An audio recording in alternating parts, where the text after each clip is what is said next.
ఇవే ఇవే ఈ పనికి మాలిన వేషాలు ఎక్స్ట్రాలు బంద్ చేసుకోవాలా. జాతిపిత ఎవడికండి? కవితకు పిత, కవిత నాన్న కేసీఆర్ ఎవరికి నోటీస్ ఇవ్వలేదా గతంలో? వీళ్ళు 10 ఏళ్ళ అధికారంలో ఉన్నప్పుడు. మాలాంటి వాళ్ళని అయితే ప్రశ్నిస్తున్నామని చెప్పేసి నాగార్జున సాగర్ లో వితౌట్ నోటీస్, నాగార్జున సాగర్ ఉప ఎన్నికలు జరిగినప్పుడు వితౌట్ నోటీసు కొద్దిమంది దుండగులా వాళ్ళు పోలీసు వాళ్ళ అని మేము అనుకుంటే వాళ్ళకు కనీసం యూనిఫామ్ లేదు, పోలీస్ యూనిఫామ్. కనీసం వాళ్ళ కారు కూడా పోలీస్ అని కూడా రాసి లేదు, నెంబర్ ప్లేట్ లేదు. ఇష్టం వచ్చినట్టు తన్నడము, ఎత్తుకెళ్ళడము, కొట్టడము.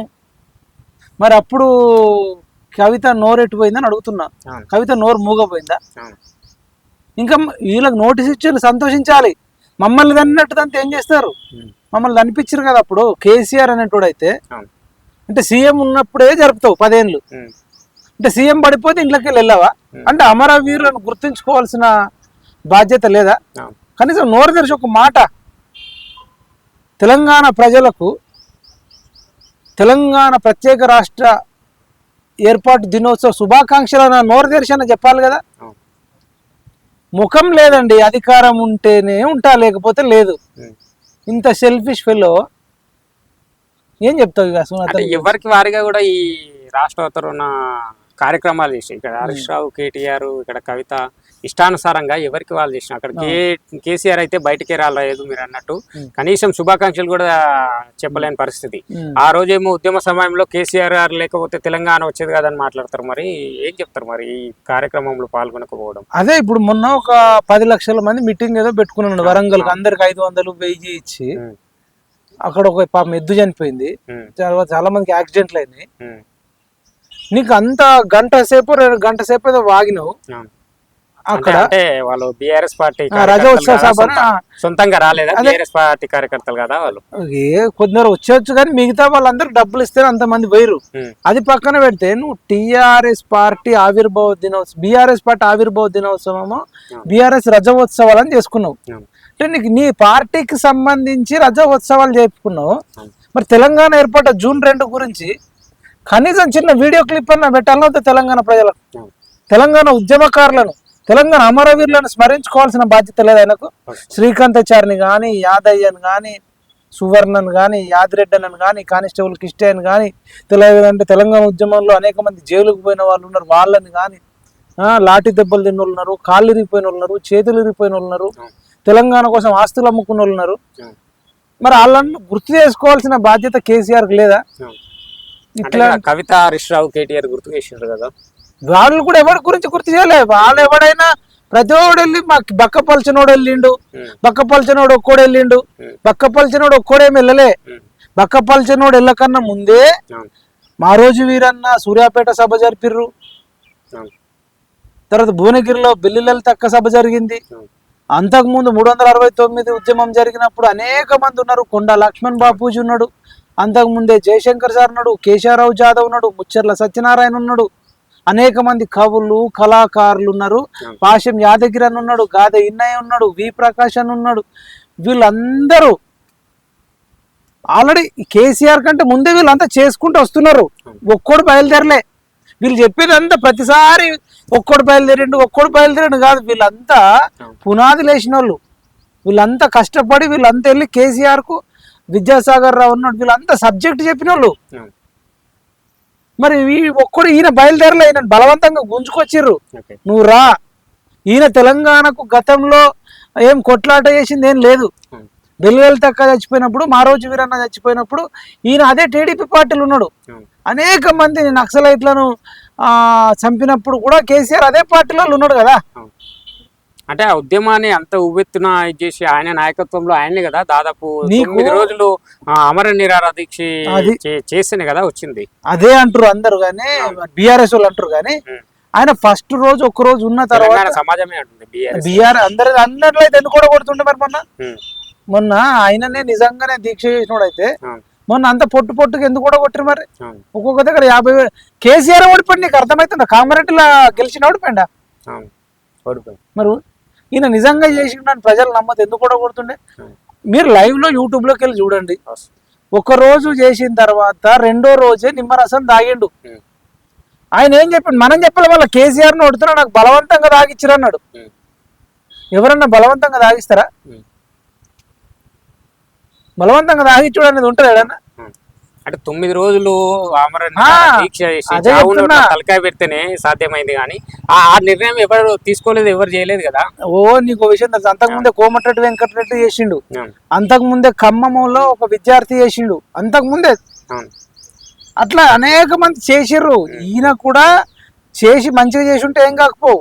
సెకండ్ రోజే నిమ్మరసం అది తాగితే ఇదే ఉస్మాన్ యూనివర్సిటీలో అవును. విద్యార్థులు మొత్తం పెద్ద మొత్తంలో కేసీఆర్ దిష్టి బొమ్మ గాలబెట్టి కేసీఆర్ కేసీఆర్ చచ్చుడో తెలంగాణ వచ్చుడో అని వీళ్ళు అన్నారు.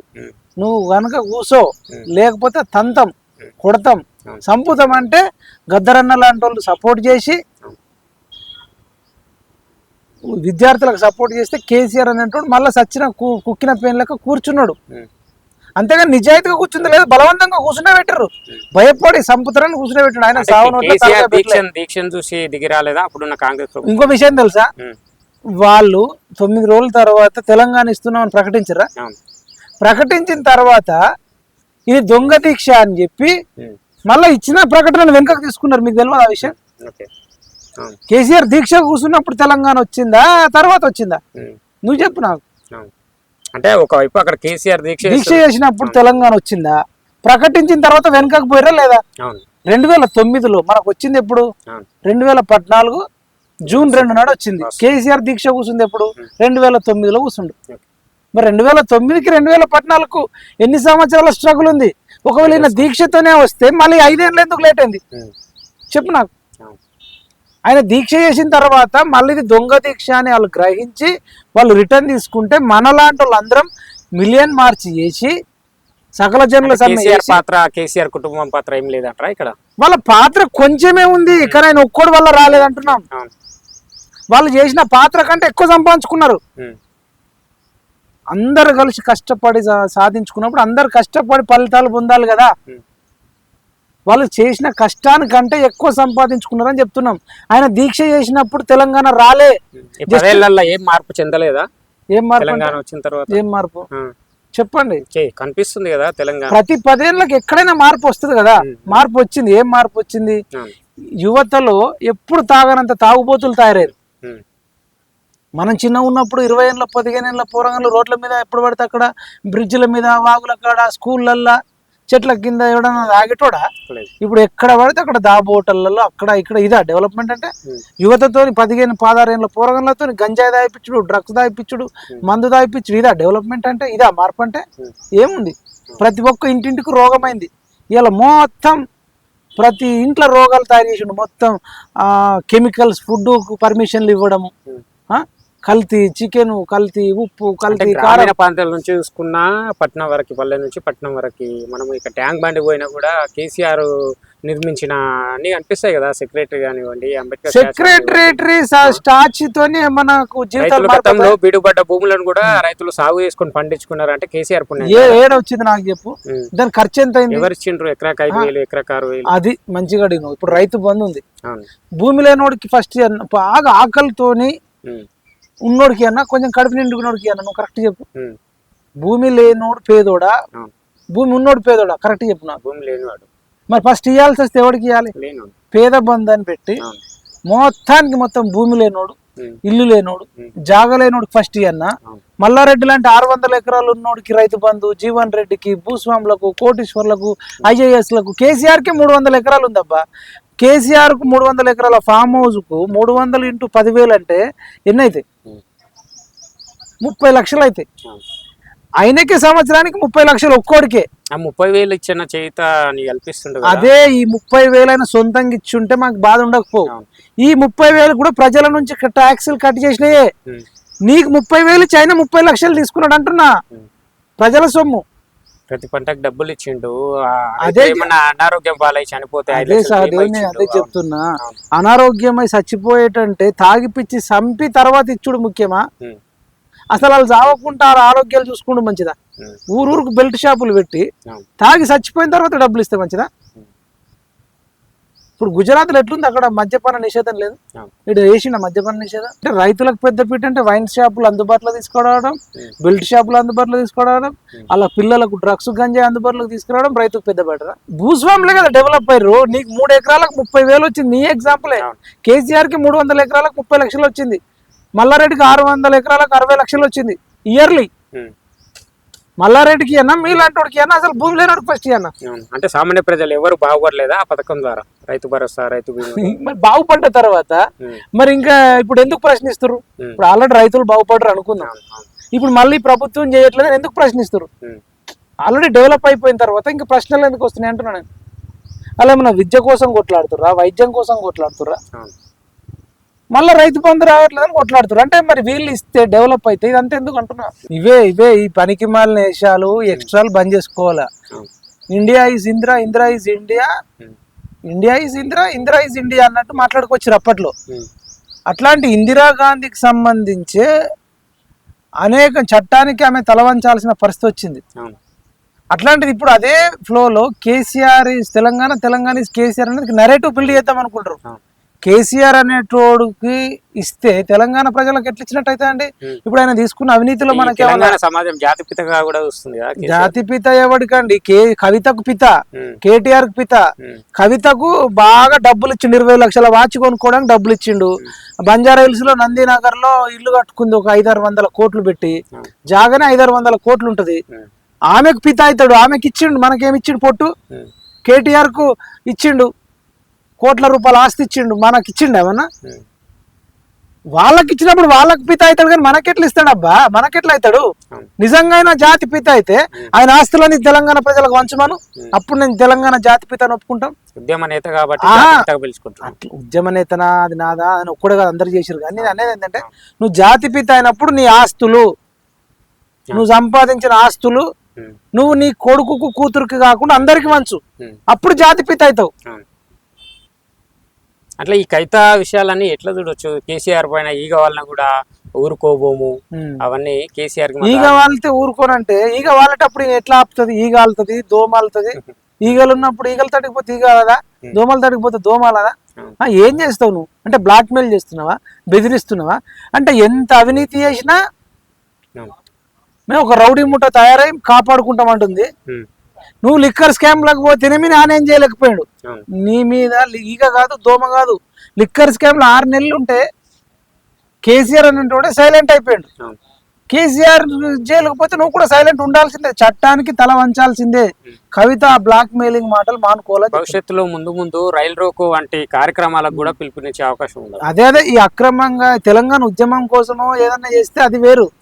చేయమని చేసి చూడమని, చేసి చూస్తే దీని కూడా లోపటేస్తారు. పర్మిషన్ ఇస్తే చేసుకో, నీ ఇష్టం ఉన్నట్టు చేస్తా. తెలంగాణ ఉద్యమంలో అప్పుడంటే అమాయకులు ఉన్నాం, అందరం వాళ్ళు ఏ మాట చెప్తే నమ్మినాం. రైలు రోకో చేసినాం, సకల జనుల సమ్మె చేసినాం. ప్రధానంగా ఇప్పుడు ఎస్సీ ఎస్టీ బీసీలకు కూడా జాగృతిలో వాళ్ళని భాగస్వాములం చేయబోతుంది. ఎట్లా ఉండబోతుంది మరి? అదే నిజంగా ఇప్పుడు దొరలు జాగృతి చేసుడే తప్ప ఎస్సీ ఎస్టీ బీసీలు. అసలు తెలంగాణ జాగృతి అంటే ఎట్లుండాలి? దొరల నుంచి, భూస్వాముల నుంచి, అవినీతి పరుల నుంచి, రాక్షసుల నుంచి ఒక జాగృతి ఏర్పడాలి. అది తెలంగాణ జాగృతి ఏర్పడాలి. అసలు అవినీతి చేసిందే వాళ్ళు, దొంగ అన్నట్టు మళ్ళీ వాళ్ళు ఎవరిని జాగృతి చేస్తారు? నువ్వు కేసీఆర్ కు ఒక కన్ను అని చెప్తున్నప్పుడు అది తెలంగాణ జాగృతి ఎట్లయితది? కేసీఆర్ జాగృతి అని పెట్టుకో, దొరల జాగృతి అని పెట్టుకో, అది తెలంగాణ జాగృతి ఎట్లయితది? అంటే కాళేశ్వరం అంత పెద్ద ప్రాజెక్టు తోటి కాళేశ్వరం కట్టించి తెలంగాణ మాకు భూములు లేవంటున్నామంటున్నా. నీళ్లు తెచ్చిన మాకు భూములే లేవు. భూములు లేనోడు ఎందుకు అడుగుతారు? ఎవడు కూడా 1,00,000 కోట్లు ఖర్చు పెట్టి కింది నుంచి మీదికి నీళ్ళు ఎవడు తీసుకురాడు. మనకు వర్షం నీళ్లు పడ్డప్పుడే వాటిని చెక్ డ్యాములు కట్టుకుంటే అయిపోతుండే. ఇప్పుడు మహబూబ్ నగర్ లో ఎక్కడన్నా ఒక చుక్క కాళేశ్వరం నీళ్ళు వచ్చిందా నాకు చెప్పు. మరి అన్ని పచ్చి అబద్ధాలే కదా. కాబట్టి కవిత మాటలు నమ్మడానికి ఎట్లా చూడొచ్చు? లేకుంటే కేసీఆర్ వ్యూహమైన అనుకోవచ్చా? లేకుంటే వాళ్ళంతా ఫ్యామిలీ డ్రామా కేసీఆర్ కవిత అంతా కూర్చుండి చేస్తున్న డ్రామాని మళ్ళా పబ్లిక్ ని పిచ్చోళ్ళు చేద్దాం అనుకుంటారు. అబ్బా మీరు మళ్ళా ఈ కేసీఆర్ వలలో, బీఆర్ఎస్ వలలో, వీళ్ళ డ్రామాలలో కొట్టుకపోతే భూమి లేని వాళ్ళు ఫస్ట్ నష్టపోతారు. భూమి లేని నిరుపేదలు నష్టపోతారు. తర్వాత ఎకరం 2-3 ఎకరాలు 4 ఎకరాలు ఉన్న నష్టపోతారు. కవితనే అన్నది మొన్న సామాజిక తెలంగాణ రాలే, భౌగోళిక తెలంగాణ వచ్చింది. జనాభా పరంగా అత్యధికంగా ఉన్న బీసీల గురించి కూడా కొట్లాడుతుంది కదా. 10 ఎకరాలు ఉన్న వాళ్ళకి ₹1,00,000 వచ్చింది, భూమి లేని వాళ్ళకి ఏం రాలేదని కవితనే చెప్పింది కదా. అంటే 10 ఏళ్లల్లా భూమి లేనోడు పాపం ఎంత అరగోసపడ్డాడు చెప్పు. అవును. కాబట్టి ఇంకా భూమి లేనోళ్ళు, తక్కువ భూమి వాళ్ళు అందరూ మేల్కోవాలి. వీళ్ళు చేసేది భూస్వాముల కోసమే. భూమి లేనోడు ఎవడు బాగుపోలేదు. నువ్వు బంగారు తెలంగాణ చేసిన అన్నాడు, నీ లైఫ్ బంగారం అయిందా? ఆయన కెమెరామెన్ బైక్ లైఫ్ బంగారం అయిందా? అలా మాటలు నమ్మడానికి ఉన్నాయా? భూస్వాములే మరింత భూస్వాములేరా, కోటీశ్వర్లే మరింత కోటీశ్వర్లేరా, పేదోడు ఒకడు కోటీశ్వరుడు అయిన పేరు చెప్పు నాకు. కాబట్టి వాళ్ళ వ్యూహంలో జనాభా పరంగా అత్యధికంగా ఉన్న బీసీల గురించి కూడా కొట్లాడుతుంది కదా. అవును, మరి అప్పుడు బీసీల రిజర్వేషన్ 30కి ఎబో ఉన్నప్పుడు, 33 ఉన్నప్పుడు ఇలా నాన్న 18కి తీసుకొస్తే అప్పుడు ఏం చేసింది నాన్న? బీసీల రిజర్వేషన్ స్థానిక సంస్థలలో తగ్గిస్తున్నావు, బీసీలు నష్టపోతున్నా నోరు తెరిచి మాట్లాడుంటే మనం అనేటోళ్ళం. ఇప్పుడు అధికారం పోయింది కాబట్టి ఇప్పుడు బీసీని నాట పెట్టుకుంటారు. 10 ఏళ్లలో బీసీలకు ఏం చేసారు అంటున్నా? గొర్రెలు, మేకలు, బర్రెలు, చేపల ఇయ్యలేదా దళిత బంధు, బీసీ బంధు? అవును, దళిత బంధు ఎంతమందికి ఇచ్చినావు? మీ ఊళ్ళో ఒక 100 మంది దళితులు ఉంటే ఒక్కరికి దళిత బంధు ఇచ్చి మిగతా 99 మందిని ఎండబెడితే అది కరెక్టేనా? అందరికి సమానంగా ఇవ్వన్నా, ఒక్కరికి ఇస్తే అయిపోతుంది అంటున్నా. తిన్నుడు కొట్లాడుకొని మనం ఎందుకు కొట్లాడాలా కేసీఆర్ గురించి అంటున్నా? భూస్వాములు కొట్లాడుకొని డబ్బున్నోడు కొట్లాడతాడు, మనం ఎందుకు కొట్లాడాలి?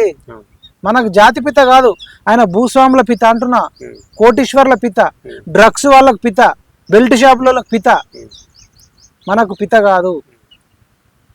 అంటే ఒకవైపు మరో షర్మిల కూడా కాబోతుంది. ఏపీలో జగన్ సోదరికి పట్టిన పరిస్థితి కవితకు పట్టాలి, పట్టాలి. వాళ్ళ ఫ్యామిలీ మొత్తానికి గతి పట్టాలి. కవితకి కాదు, కవిత, కేటీఆర్ 10 ఏళ్ళ అభివృద్ధి చేసినందుక ఏం అభివృద్ధి అయ్యా? మందులు తాగిపించుడు అభివృద్ధి? ఇష్టం వచ్చినట్టు డింగాన్ చేసుడు అభివృద్ధి? అభివృద్ధి అంటే ఏంది చెప్పు నీ దృష్టిలో? అభివృద్ధి అంటే ఏంది? 5,000 స్కూల్ మూసేయడం అభివృద్ధి? గవర్నమెంట్ హాస్పిటల్ అవకాశం ఇచ్చే వాళ్ళు కాదు కదా ఒకవేళ చేయకపోయింది. అవును, 2 సార్లు అంటే ఫస్ట్ సార్ ఏమో తెలియక ఇచ్చారు, తెలంగాణ సెంటిమెంట్.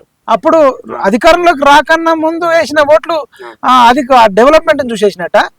ఒక్కసారి కూడా ఓటు వేయలేం కదా అని వేసిరు ఒకటి. రెండోసారి ఆయన ఏం చేసిండు? 6 నెలల ముందే ఎలక్షన్లకు వచ్చిండు. 6 నెలల ఎలక్షన్లకు ముందు వచ్చి ఈ కాంగ్రెస్ లో ఉన్న నాయకులందరిని ఎక్కడికక్కడ సెట్ చేసుకొని బీజేపీలో విలీనం కూడా జరిగే అవకాశం ఉందని అంటున్నారు కదా, మరి ఎట్లా చూస్తుంది దాన్ని? మనం ఎట్లా చూస్తాం? అవుతాడా కాడా? బీజేపీ ఒక విలీనం చేసుకుంటే బీజేపీకి నష్టం. మళ్ళీ వీళ్ళు ఎవరితో పొత్తు ఉండదు, అధికారంలోకి వస్తాం, దాదాపు 10 ఏళ్ళు మేమే అధికారంలో ఉంటామని చెప్తుంటారు. రాలేదంటారా? రావట్లేదు. ఇప్పుడు వాళ్ళు అనేటిదంటారా? వాళ్ళ కోరిక ఉంటది, నీలాంటి పేదోడికి, కడుపు కాలినోడికి. నిజంగా బీఆర్ఎస్ కాలంలో మేము చాలా డెవలప్ అయినాం, కోటీశ్వర్లు అయినాం అంటే వేసుకోండి. మేము ఇంకా పేదరికంలో ఉన్నాం, మా జీవితాలు ఏం బాగుపడలేవంటే ఎందుకు వేయాలంటున్నా? అది ప్రజలు ఆలోచించుకోవాలి. వాడికి ఆశ ఉంటుంది, కోరిక ఉంటుంది, ఇంకా మోసం చేయాలని ఉంటుంది. నేను అనేది ఏంటంటే నిజంగా కోటీశ్వర్లు అయిన వాళ్ళు అంతా ఓటేసుకోండి బీఆర్ఎస్ కు. కోటీశ్వర్లు కాని వాళ్ళు ఎందుకు వేయాలంటున్నా నేను. మీ ఇష్టం ఇక. ఇప్పుడు ఇక మీ ఇష్టం. ఇక నేను చెప్పేది నేను చెప్తున్నా. మీకు నిజంగా బెనిఫిట్ అయిందా బీఆర్ఎస్ వల్ల? మీరు ఆలోచించుకోండి. ఏం చెప్తారా? ఇప్పుడు మొన్ననే జూన్ 2కి ప్రభుత్వం తెలంగాణ సాధించుకుని దాదాపు 11 సంవత్సరాలు అవుతుంది. ఈ 11 సంవత్సరాలలో ఏమైనా మార్పులు కనిపించినాయి? నిధులు నియామకాలతో ఏర్పడ్డ తెలంగాణ. నేను అదే చెప్తున్నా కదా, అంత మోసము, దగ, కుట్ర. నీళ్లు వాళ్ళ కుటుంబానికి పోయినాయి, నిధులు వాళ్ళ కుటుంబానికి, కేసీఆర్ కుటుంబానికి పోయినాయి, నియామకాలు వాళ్ళ కుటుంబానికి పోయినాయి. పచ్చి మోసం జరిగింది. దయచేసి ఎట్టి పరిస్థితులలో మళ్ళా బీఆర్ఎస్ నమ్మితే మీరే నష్టపోతారు. మేము ఎక్కడైనా బతకగలుగుతామని చెప్తున్నా. ఆలోచించుకోండి. మీ మనోనేత్రంతో మీ గ్రామంలో ఒక పేదోడు కోటీశ్వరుడైండా? ప్రతి గ్రామంలో ఉండే పేదవాళ్ళని, మధ్యతరగతి వాళ్ళని అడుగుతున్నా. మీ గ్రామంలో ఒక 10 ఎకరాల పైనున్నోడు డెవలప్ అయిందా? భూమి లేనోడు డెవలప్ అయిందా? తక్కువ భూమి ఉన్నోడు డెవలప్ అయిందా? ఎక్కువ భూమి ఉన్నోడు డెవలప్ అయిందా? మీరు ఆలోచించుకోవాలని చెప్పేసి నేను తెలంగాణ ప్రజలను కోరుతున్నాను. ఎట్లుండబోతుంది మరి? ఇప్పుడు ఈ 7.5 పరిపాలన గురించి ఏం చెప్తారు? కాంగ్రెస్ ప్రభుత్వం వచ్చిన తర్వాత ఆ ప్రభుత్వానికి ఈ ప్రభుత్వం ఏమైనా తేడా అనిపిస్తుందంట? వీళ్ళు కూడా అంటే అనుకున్న ఏదైతే హామీలు ఇచ్చారో అవన్నీ అయితే నెరవేర్చలేదు. వీటన్నిటిపైన కూడా మనం మరొక ఇంటర్వ్యూలో అన్ని మాట్లాడదాం.